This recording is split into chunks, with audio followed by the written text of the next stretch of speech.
presensya mo sa aming pagsamba.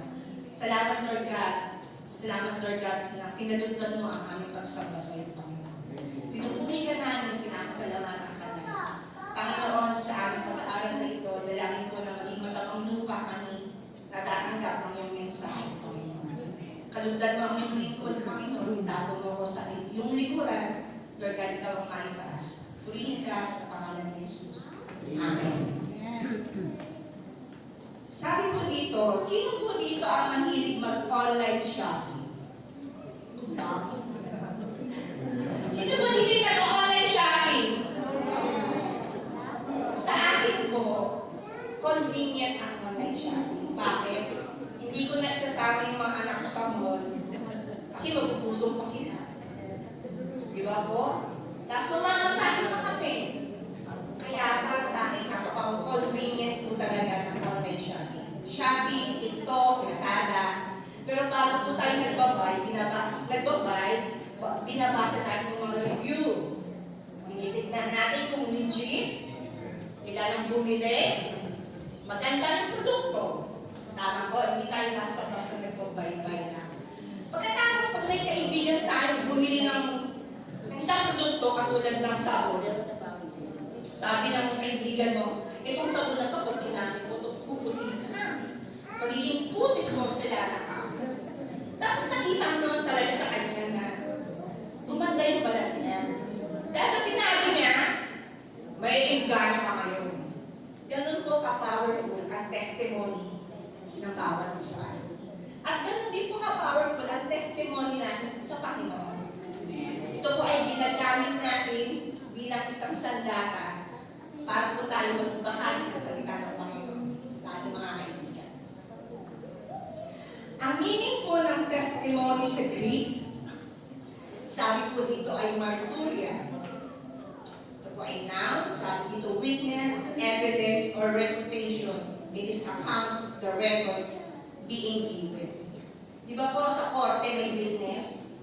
Hindi mo pwede magsabi yung isang witness ng kasinungalingan, dapat credible ka.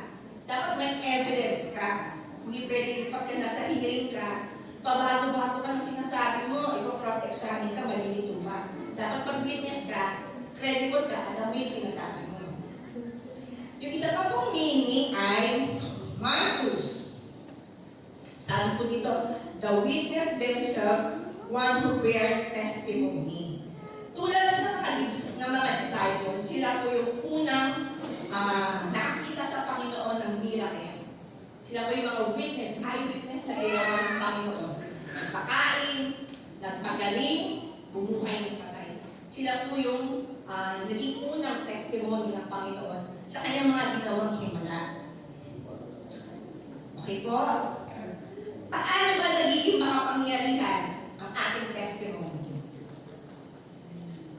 Number 1 po, pinatutunayan ito ng katotohanan. Sabi po doon sa text natin, nagtagumpay ang ito laban sa diabo sa pamamagitan ng dugo ng kordero sa kanilang pagpapatotoo sa salita ng Diyos. Ang mga disciple po at iba po eyewitness, sila po yung nag-testimony sa Panginoong Jesus na ang Panginoon po ay napako sa krus at nag-resurrect. Sila po yung nakakita ng resurrection ng Panginoon. At yung kamatayan na yun, nagbigay po sa kanila ng zeal. Ibig sabihin, nung nakita nila si Jesus Christ na nag-resurrect, nagkaroon po sila ng zeal. Testimony, patunayan na si Jesus Christ ay totoong nabuhay. Sila po yung unang gumawa ng iba pa mga disciple. Kaya po lahat po ng tao na nagkaroon po ng conversion sa Panginoon, ng pagkakilala sa Panginoon, meron po tayong pinakahawaan sa Panginoon, ng testimony sa buhay natin. Amen po ba? John 3:16, hindi lang po natin kabisado. Hindi lang po natin memory version. Baka hanggang ngayon pa lang ating memory verse. Diba? So pagkat galit na naman ang pag-ibig ng Diyos sa libutan, binigay niya tayo sa isang anak niya. Sa sino mang sumampalataya, karoon ng buhay ko na, hindi lang po siya memory verse. Alam mo po yung bigat ng memory verse niya. Yung kaisa-isang anak ng Diyos Ama, ibinigay po para sa akin. Amen po. Naranasan natin yun sa buhay natin. At ang 1 John 4:19 po, sabi dito, ang Diyos ang unang umibig sa atin. Alam mo po yung hindi mo pa alam, minamahal ka na ni Lord. Grabe, yung wala ka pang kamalay-malay, pero si Lord, pinapadama niya na yung pagmamahal niya sa akin. Amen? Yung tipong napaka-precious natin sa Panginoon eh. Yung hindi mo pa napapansin. Yung hindi mo kaya sutian yung pag-ibig ng Panginoon sa atin. Pero si Lord, minamahal ka na niya. Hindi pa po tayo aware. Sabi po sa Romans 5:8, sabi po dito, ngunit pinatunayan ng Diyos sa kanyang pag-ibig sa atin nang namatay si Kristo para sa atin noong tayo'y makasalanan pa. Hindi lang niya sinabi, hindi lang niya pinadama, pinatunayan niya pa sa krus ang pag-ibig niya para sa atin. Amen. Napakabuti po ng Panginoon. Amen. Napakabuti po ng Panginoon. Alam po, hindi pinili ng Diyos ang kanyang kaisa-isang anak dahil karamping dapat tayo. Hindi po ibinili ng Diyos ang dahil matuwid tayo. Di ba po? Pinatunayan ng Diyos ang pag-ibig niya sa panahon na makasalanan tayo. At ito po yung testimony na ibinibigay natin. Naranasan natin ito sa Panginoon. Alam niyo po, napakadaling ibigay ang isang pabor sa taong karapat-dapat. Amen. Tama po ba? Amen. Sa anak na. Sa anak lang po, di ba? Kapag yung anak mo, mabait, o sumusunod, naglilinis ng bahay. Kapag yan ay nanghingi, ang hirap tanggihan. Sa humingi, ibigyan mo. Hindi ko ba hinihingi, binibigyan mo na. Tama po. Di ba po? Pero pag hindi karapat dapat, yung anak din natin kahit hindi karapat dapat, pag nanghingi, binibigyan mo eh, di ba? Si Lord, hindi mo deserve, binigay sa atin yung Amen. napaka-precious ng Panginoon. At ito po'y naranasan natin. Ito yung katotohanan ng salita ng Diyos na naranasan natin. At ito din yung katotohanan ng salita ng Diyos na i-share natin. Ito lang naman yung tinanggap natin eh. Yung pag-ibig ng Diyos at ito rin yung katotohanan na sasabihin natin sa mga mahal sa buhay. Kaya po tayo, hindi tayo nagsasawa ipakilala ang Panginoong Jesus Amen. na mabuti. Hindi tayo nagsasawa ipakilala ang Panginoong Jesus na nagpapatawad. Hindi tayo nagsasawa ipakilala ang Panginoong Jesus na nagmamahal kahit sa kabila ng kasalanan. Kasi naranasan natin. Naranasan mo yun. At yung karanasan mo na yun, ay hindi yung ibibigay mo sa kanila. Alam mo, mahal ka ng Diyos kasi ganun din ako dati. Makasalanan din ako dati, minahal ako. Amen po? Amen. Pray po ang Panginoon sa kabutihan.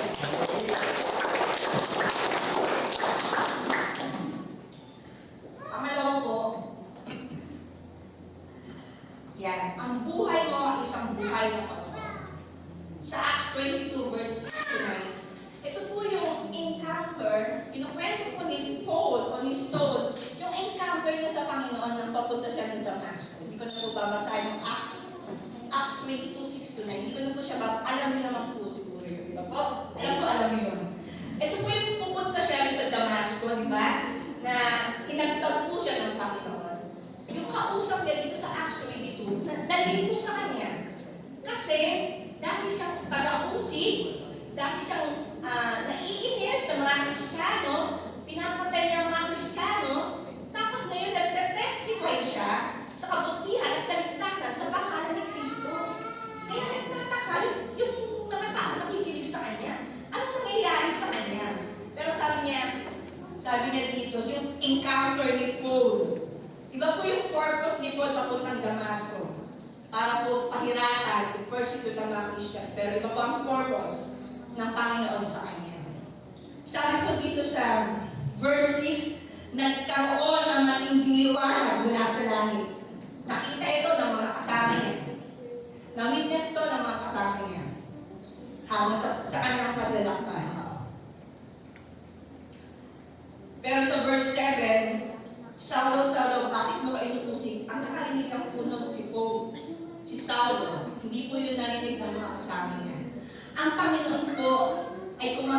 ng personal. Makaute ko ang Panginoon ng personal sa isang crusade. Meron at meron doon kakatagpuin ng Panginoon. Sa isang concert, meron doon kinakatagpo ang Panginoon. Sa camp, meron doon kinakatagpo ang Panginoon. Maraming paraan tayo inaabot ng Panginoon. Sa panahon ng sobrang problema mo, inaabot po tayo ng Panginoon. Sa panahon ng karamdaman, inaabot po tayo ng Panginoon. Sa iba't ibang klase ng sitwasyon natin, inaabot tayo ng Panginoon. Nang simple po narinig ang tinig ng Panginoon, nag-respond siya. Nag-respond po si Paul. Sabi sa kanya, Panginoon, Saulo, bakit mo ako pinag-usap? Hindi niya kilala ang Panginoon. Akala niya yung pinupusig niya. Yun yung encounter niya sa Panginoon. Doon nagpakilala ang Panginoon sa kanya. At sa iba't iba natin sitwasyon ng buhay natin, nagpapakilala ang Panginoon sa atin. Si Saul po, nag-respond sa Panginoon. Tayo po, pag narinig natin ang tinig ng Panginoon, kaya po mag-response tayo sa Panginoon. Mag-response po tayo sa Panginoon. Ako po ay lumaki sa church. Pilit kaming dinadala ng nanay namin sa church. Na tuwing Sunday na lang, nagkakaroon kami ng away ng nanay namin kapag kaming dinadala ng nanay namin sa church. Nagkaroon ng nakilala mga si David, si Paul, si Noah, Bible character, nagkaroon ng kaalaman sa Bible. Punta lang ang punta sa church. Punta lang ang punta sa church. Pero hindi mo pa rin kilala ang Panginoon. Pero salamat sa Panginoon. Sabi sa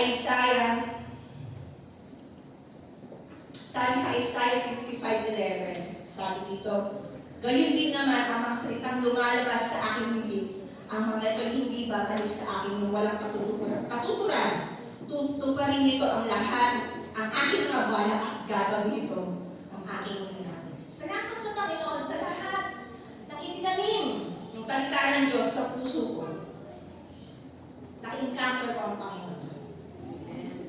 Na-encounter ko ang Panginoon. Nag-decide magpa-water baptism. At sabi ko sa Panginoon, Lord, no turning back. Lord, no turning back. Nakaranas din po kami ng buhay kabataan. Tinigman ang buhay mundo. Pero ano may conviction mo sa Panginoon eh? At sa panahon na yun, na-encounter mo sa Panginoon. Alam niyo po, pag dumating yung panahon na nanghihina ka, pag dumating ang panahon na nalalamig ka, pag naalala mo kung paano ka inabot ng Panginoon, nakakabalik ka. Kasi may karanasan ka sa Panginoon. Yung karanasan na yun, yung pinakakawakan mo, naranasan mo ang Lord eh. At yun ang panahon na yun, nakakabalik ka sa Kanya. Purihin mo ang Panginoon, nagpapakilala siya. Mismo ang Panginoon na nagpapakilala sa akin. Purihin po ang Panginoon. Alam niyo po, Saturday pa lang, excited na. Kasi alam ko yung halaga kung gaano binigay ng Panginoon ang buhay niya para sa akin. Kaya, every Saturday, Friday pa lang, every Saturday, Friday pa lang, ayun, talagang hinahanda na. Kasi alam ko na, kaya po, kayong lumaki sa church, na nasa loob pa lang na sinapunan ng yung nanay, punong-puno na po kayo ng panalangin. At ang panalangin namin mga magulang, ma-encounter ng Panginoon. Pinangahawakan ko sa Panginoon para sa aking mga anak, na ang salita ng Diyos ay magkabilang talim. Papasok sa kaibutura ng puso't kaluluwa na mararanasan ng Panginoon. Hindi lang kayo pinalak sa church, kundi meron kayo encounter sa Panginoon. Yun ang panalangin namin bilang mga magulang. Di ba po? Na hindi sayang yung pagdadala, na hindi sayang yung salita ng Panginoon, na hindi sayang ang Sunday school, na hindi nasasayang ang mga salita ng Panginoon na papakinggan nyo. Dahil may kapangyarihan po ang salita ng Panginoon. Di ba po? Magkabilang talim na tumatagos sa puso't kaluluwa. Ibig sabihin, puso't kaluluwa. nagtatanong, kaya po yung salita ng Panginoon na naranasan natin, kapag naranasan po natin yan, hindi na po siya mawawala sa atin. Purihin po ang Panginoon. Napakadali lang po ng preaching ko. Makipag-anong po kayo sa akin. Number 2 po, testimony ng pag-asa. Sabi po dito sa 2 Corinthians 5:17, kaya kung nakipag-isa na kay Kristo ang isang tao, isang siyang bagong nilalang. Wala na ang dati niyang pagkatao, salit dito'y napalitan na ng bago. Ang Panginoon lang po ang kaya magbago ng isang tao. Totoong pagbabago. Kumuha po ako ng ilang mga celebrities na binago ng Panginoon, ng mga kilalang tao. Una po dyan is si Manny Pacquiao. Amen. Si Manny Pacquiao, greatest professional boxer of all time, only 8 division world champion in boxing history. Sobrang yaman, nasa hulog ng tagumpay. Lahat siguro ng gugustuhin ng tao nasa kanya na. Pero po, may kulang. Sugal, alak, babae. Alam niyo po, na-encounter niya ang Panginoon sa pamamagitan ng panaginip. Nanaginip siya po ng hell, ng impyerno. At nakita po niya ang paghihirap ng mga tao sa impyerno. At pinakita rin ng Panginoon sa kanya ang kagandahan ng langit. At hindi pa po siya naniwala doon sa kanyang panaginip hanggang sa nakapagbasa siya ng Bible na kinauugnay ng Panginoon ang isang tao sa pamamagitan ng panaginip. At doon lang siya naniwala.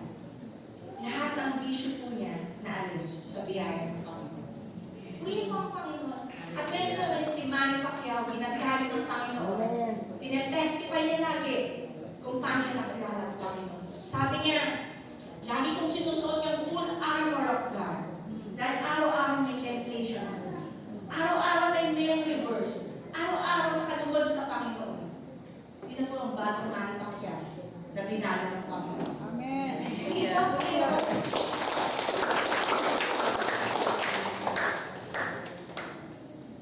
Pangalawa po, ang dating Super Serena, Mark Stephen. Maganda, model, known as Isabel Gonzalez. Alam niyo po yung nanay niya ay rape victim at siya po ang bunga nun. Nagtataka siya sa nanay niya kung bakit galit na galit siya. Galit na galit yung nanay sa kanya. Siyempre, sino ba naman, di ba po? Tuwing nakikita mo yung anak mo, naaalala mo kung ano nangyari sa iyo. Kaya sabi niya, physical abuse, verbal abuse, naranasan ko ni Mark Stephen. At 6 years old, na-abuse po siya. Sobrang kahirapan. Sabi, nagkaroon siya ng tanong sa Panginoon, Lord, may Diyos ba? Sa dami po niyang bata po siya, tinanong niya ng Panginoon, Lord, may Diyos ba? Bakit mo ko hinahayaan makaranas ng ganito? Hinanap niya po yung sarili niya na magpupunong sa kanya. Nagpa-transgender, nagpakababae po talaga siya. Nagpapalit na po siya totally. Nag-success po siya. Siya po yung tinaguran ng Bulaga na Super Serena. Nagkaasawa sa Amerika. Alam niyo po kapag transgender ka, makapag-asawa ka, pinakasalan ka, napakalaking fulfillment yun sa'yo. Parang satisfied ka na. Pero sabi niya sa sarili niya, Lord, ano ba ang purpose ko? Ano ba ang purpose ko? Bakit mo ako binuhay? Sabi po sa Isaiah 55:6, hanapin mo si Yahweh habang siya'y matatagpuan. Manalangin ka sa Kanya habang siya'y malapit pa. Ang taong tunay na naghahanap sa Panginoon, kinakatagpo ng Panginoon. Amen. Ang taong naghahanap sa Panginoon, kinakatagpo ng Panginoon. Ngayon po, ang testimony ni Mark Stephen, ginagamit po siya sa mga LGBT, katulad niya. Ang sabi niya po, I am free and found my real freedom. Love, equality, respect, and acceptance for being who I am and what I am because of Jesus. Hallelujah. Purihin po ang To Panginoon. God be the glory. Ating super Serena, na real man of God na ginagamit ni Lord sa testimony niya sa mga LGBT community. Purihin po ang Panginoon. Amen. Isipin niyo po sa dating sadak sa kasalanan. Ngayon, ginagamit ng Panginoon ang kanyang buhay para sa kaluwalhatian ng Panginoon. Hayden ko, businessman, celebrity doctor, model, actor. Sa pagiging success niya, lahat na achieve niya. Sabi niya, ng panahon ngayon, hindi ko kinailangan ng Panginoon. Siya po may sabi nun, hindi ko kinailangan ng Panginoon dahil sa lahat ng kanyang achievement. 2009, nagkaroon po siya ng sex scandal.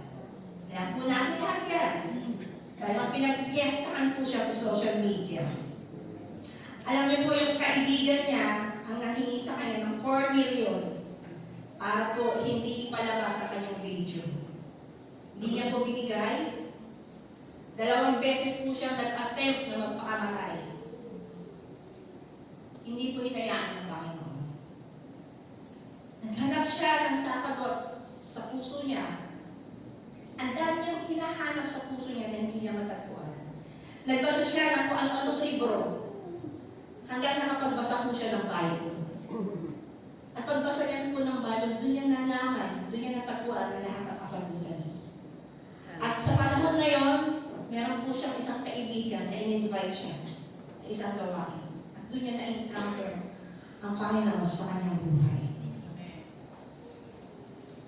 Ngayon po, ang kanyang testimony na binago ng Panginoon ay nagiging pagpapala sa lahat ng tao.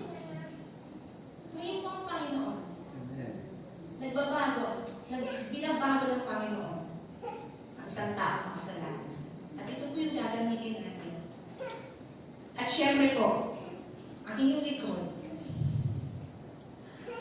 sobrang mahiyain, napagkakamalang mataray, pero ang totoo, takot lang. Hindi ko alam kung introvert ba o mahiyain lang. O wala kasing tiwala sa sarili. Walang kayang gawin. Hindi kasi matalino. Bakit yung ate mo, nung pumasok sa school, pag-uwi, marunong na lahat. Pinalibutan ka pa ng mga pinsa mo na nag-aaral ng Saint Scholastica. Puro matatalino po, maangkan nila. Ganon. Mawala ang tingin sa sarili. Nang nakilala ko ang Panginoon, Psalms 139:14, I am fearfully and wonderfully made. Amen. Created by God with a purpose. Amen. Created in the image of God. Ito yung bagong katangian. Amen. Hallelujah. Hallelujah.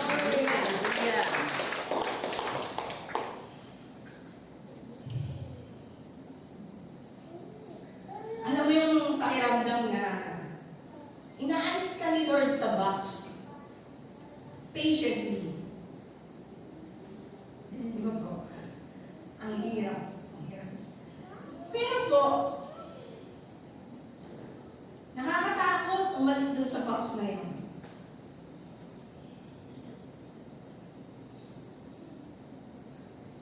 Pero yung kamay ng Panginoon at asura ni Lord ang nagbigay sa akin ng confidence.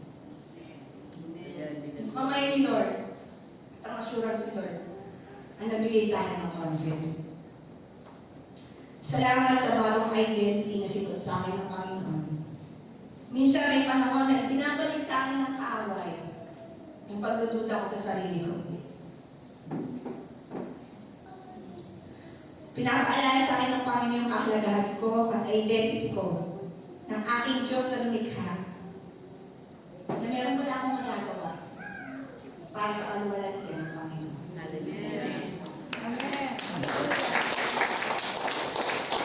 Hindi ko alam na, alam mo yun, sobrang takot ako sa tao. Nahihirapan po ako akong kaibigan agad, na parang ang hirap kong ipasok yung sarili ko sa tao.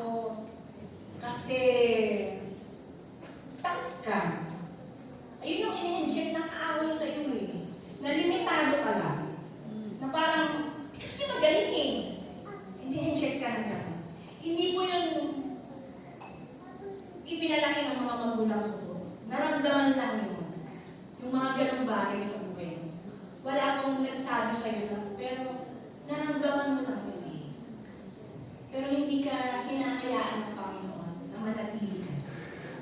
Praise God. Amen. Yung mga tao nakatingin sa akin ganyan, alam niyo po yung kaba ko sa puso. Pero tuwing ina-assign ako, ayun yung struggle ko. Pero salamat sa biyaya ng Panginoon. Amen. Wala naman tayong ibang ipagmamalaki kung ano yung ginawa ng Panginoon sa akin. Amen. Pray po ang Panginoon. Hallelujah. Sabi dito, kaya kung nakipagkisa na kay Kristo ang isang tao, siya'y bagong inadyo. Wala na ang dating pagkatao, sarili ko'y napalitan na ng bago. Paunti-unti, hindi mo madali. Pero from glory to glory, nabago ko tayo ng Panginoon. Amen. Amen. Praise God. Ang aking pong conclusion, sabi ko sa Jeremiah 9:24, kung may nais magmalaki, ang ipagmalaki niya ang pagkakilala at pagkaunawa sa akin. Sapagkat ang aking pag-ibig ay hindi nagbabago. Makatarungan at matuwid ang ginagawa ko. Ito ang mga bagay na nais ko. Pwede pala tayo magmalaki. Ang ipagmamalaki natin ang ginawa ng Panginoon sa buhay. Amen. Amen. Amen. Yung dating lunong sa sugal, ngayon, ang priority, pamilya na. Yung dating bida sa madyuman, ngayon si Jesus na ang bida. Amen. Yung dating lunong sa alak, ngayon uhaw na sa salita ng Panginoon. Ito po yung dapat natin ipagmalaki. Hindi natin ipagmamalaki kung ano yung na-achieve natin. Ang ipagmalaki po natin yung mga bagay na for eternal. Yung mga bagay dito sa lupa, nabubulok yan eh. Pero yung mga bagay na panglangit, ito po yung pinagmamalaki natin. Yung buhay na walang hanggan na inaalok sa atin ng Panginoon. Ito po yung pinagmamalaki natin. Kung ano yung ginawa ng Diyos sa bawat isa sa atin. Maging confident po tayo pag malaki natin ang tagumpay ng Diyos sa buhay natin. Dahil ang testimony mo ay tagumpay ng Diyos sa bawat isa sa atin. Hallelujah.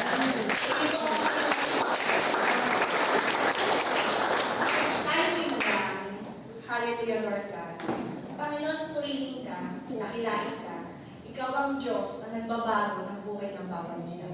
Dalayan mo nga, Panginoon, ang lahat ng karanasan namin sa iyo. Ang mabubuting bagay na karanasan namin sa iyo, Panginoon. Ito'y aming ipagyabang. Ito'y aming ipagmalaki ang buhay na binago mo sa amin, Panginoon. Lord God, purihin ka, nakilain ka. Dalayan mo ka na salita mo, ikaw ang